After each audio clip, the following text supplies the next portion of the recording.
जी हाँ दोस्तों, IRFC 60 से 70% डाउन जाएगा। ऐसा मैं नहीं कह रहा। मेरे पिछले वीडियो पे एक कमेंट आया था जिसमें उसने बोला था कि IRFC 60 से 70% डाउन जाएगा। और दोस्तों इतनी श्योरिटी के साथ नहीं, क्या डाउन जाएगा?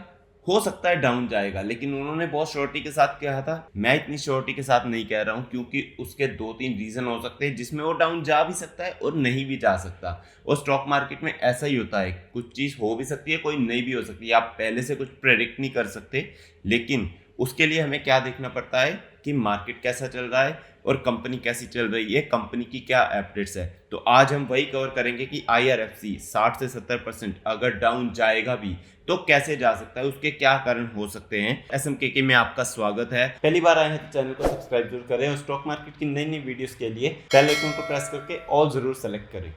तो दोस्तों चलिए देखते हैं कि कैसे IRFC डाउन हो सकता है। आज भी 3.17% की तेजी, और अगर रिजल्ट देखा जाए तो बहुत ही अच्छा रिजल्ट आया था और कंपनी ने डिविडेंड भी अनाउंस किया था।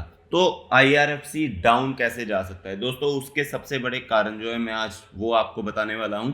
और उसके बाद ये भी बताने वाला हूं कि क्या वो डाउन ही रहेगा या ऊपर आ सकता है, उसका भविष्य क्या होगा। चलिए स्टार्ट करते हैं वीडियो। सबसे पहले देखते हैं IRFC की परफॉर्मेंस। 6 महीने में 133% की रिटर्न, एक साल में 435% की रिटर्न, और 5 साल अगर देखा जाए तो 620% की रिटर्न। दोस्तों IRFC इस टाइम पे अपने टॉप पे चल रहा है, बहुत ही हाई चल रहा है। तो ऐसे में क्या होता है ये देखिए, अगर पहले भी डाउन गया था तो कितना गया था, अगर यहाँ तक देखा जाए तो 13-14% डाउन था स्टार्ट होने के लगभग 2 साल तक, 1.5 साल तक।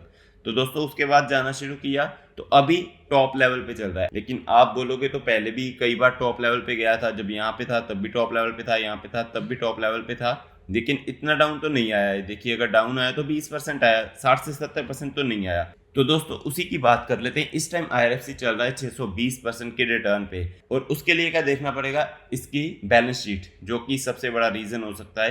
तो सबसे पहले चलते हैं बैलेंस शीट की तरफ। सबको पता है गवर्नमेंट कंपनी है और मार्केट कैप बहुत ही अच्छा है, 2,34,582 करोड़ का मार्केट कैप है। PE भी बहुत अच्छा है। लेकिन सबसे पहली चीज़ क्या है कि कंपनी पे बोरिंग बहुत है। ये देखिए 4,12,000 की बोरिंग है, और रिजर्व्स अगर देखा जाए तो 36,110 करोड़ के हैं। तो दोस्तों एक थोड़ा सा नेगेटिव पॉइंट, लेकिन जो बड़ी बड़ी कंपनीज हैं वो पैसे लेती हैं, वो लोन वगैरह लेती हैं अपना बिजनेस चलाने के लिए। तो दोस्तों चलिए कोई बात नहीं, ये इतनी बड़ी बात नहीं है। अगर रिजल्ट देखा जाए तो बहुत शानदार, कितना ईयर ऑन ईयर अगर देखा जाए तो 1285 करोड़ से कितना होगा, 1717 करोड़। ये तो बहुत अच्छा है। और अगर जो थोड़ी खराब बात है वो देखी जाए तो ये देखिए दोस्तों, प्रोमोटर्स होल्डिंग कितनी है, 86.36%। तो दोस्तों आप सबको पता है कि कोई भी कंपनी की प्रमोटर्स होल्डिंग 75% से ऊपर नहीं होनी चाहिए, नहीं तो क्या आता है, OFS आता है। अब जैसा कि मैंने बोला था कि हो भी सकता है नहीं भी हो सकता। HAL में OFS आया था तो HAL का स्टॉक ऊपर गया था, लोगों ने बाइंग की थी।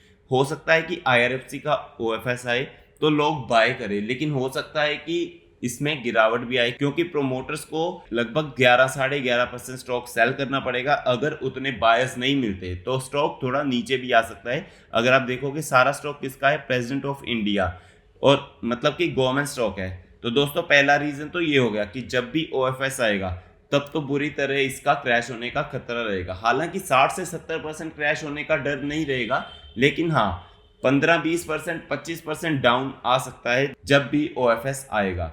और दूसरा, अपने टॉप लेवल पे चल रहा है तो 20-25% क्रैश होना कोई बड़ी बात नहीं है। लेकिन बहुत ज्यादा क्रैश कैसे हो सकता है, उसका रीजन है इलेक्शन 2024, जो कि अभी चल रही है। 4 जून को रिजल्ट आने वाला है। जैसा कि मैंने पिछली वीडियो में बताया था कि अमित शाह ने बोला है कि 4 जून से पहले खरीद लो, 4 जून के बाद मार्केट ऊपर जाएगी।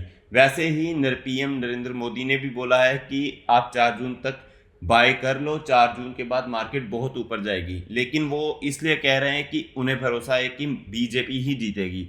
लेकिन अगर बीजेपी नहीं जीतती, अगर कोई और पार्टी जीतती है, तो ये स्टॉक्स अच्छी तरह से गिर सकते हैं, बुरी तरह से क्रैश हो सकते हैं 50 से 60%, क्योंकि जिसने 620% की रिटर्न दी है वो इतना ज़्यादा क्रैश हो सकता है। तो अब बारी आती है कि अगर ये क्रैश होंगे तो क्या ये नीचे ही रहेंगे या कभी ऊपर भी आएंगे। देखिए सबसे बड़ी बात, रेलवे स्टॉक कभी नीचे रहने नहीं वाले, क्योंकि रेलवे का काम इंडिया में रुकने नहीं वाला और इनको जैसे ही ऑर्डर मिलते जाएंगे ये ऊपर बढ़ता जाएगा। इसका एग्जाम्पल ले लेते हैं, हम चलते हैं IRCTC, एक और रेलवे स्टॉक अभी थोड़ा थोड़ा भाग रहा है। 6 महीने में इसकी परफॉर्मेंस देखोगे तो 60% की रिटर्न है, लेकिन अगर मैक्सिमम परफॉर्मेंस देखोगे तो यहाँ पे देखिए इसने अपने बॉटम लेवल से कितनी रिटर्न दी थी, 601% की, जितनी अभी IRFC ने दी है।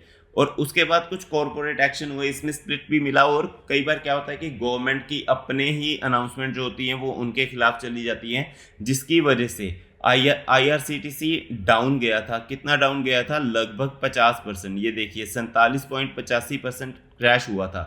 और ये एकदम से क्रैश नहीं हुआ, धीरे धीरे अगर आप देखोगे तो लगभग 1.5 साल का गैप है, 1.5 साल के गैप में ये 50% नीचे आ गया।